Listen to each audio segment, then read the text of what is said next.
Assalamu alaikum warahmatullahi wabarakatuh. In this video, let's quickly talk about payment of zakah. We have learned a lot of things about zakah. So now let's talk about the payment of zakah. That is those that pay zakah and those that that receive the zakah. That is the recipients, the payers and the recipients. Who are those that are eligible to pay zakah?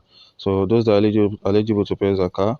First is the owner. That is the owner of the wealth himself can decide to pay the zakah. The representative, that is the owner might decide to choose somebody to represent him in paying the zakah, and a patron, like in the case of an orphan, that is, somebody that has no parents, in most cases would have inherited something valuable from the parents. So the patron might decide to observe to pay zakatul fitr on his behalf. So, and also the recipient, those that receive zakah. So we have the poor, the needy, the collectors of zakah, those that collect zakah and distribute it, or those that take it as their work and strive hard, to make sure that they deliver the wealth to those that are actually need it. That is the zakat to those that actually need it. Reconciliation of art. That is when two people quarrel.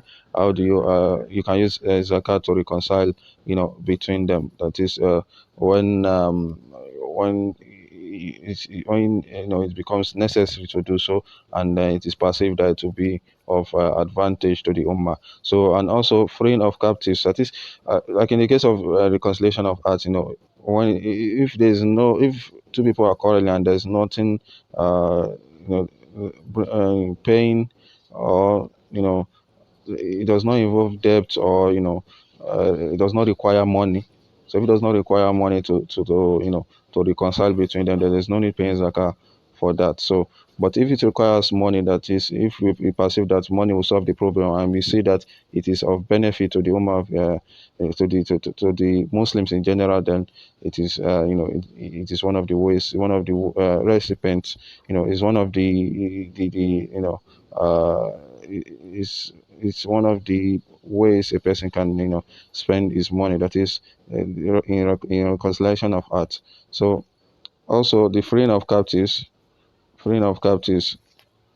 is also, this basically refers to the slaves, basically refers to the slaves. So, and also the debtors, you can use zakat to settle debt that will passive might lead to something dangerous. So, and also in spending the cause of Allah generally, and also the wayfarer, that is the traveler.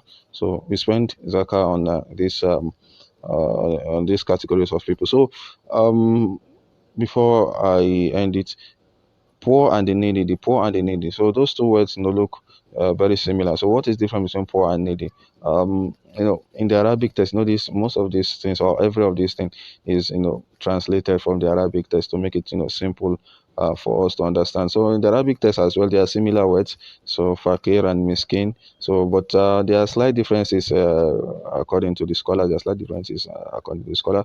So one of them is able to find up to half of what he needs daily, up to half of what he needs daily, while the other is not able to find up to half of what he needs daily. That is, his daily needs is not able to find up to half of it.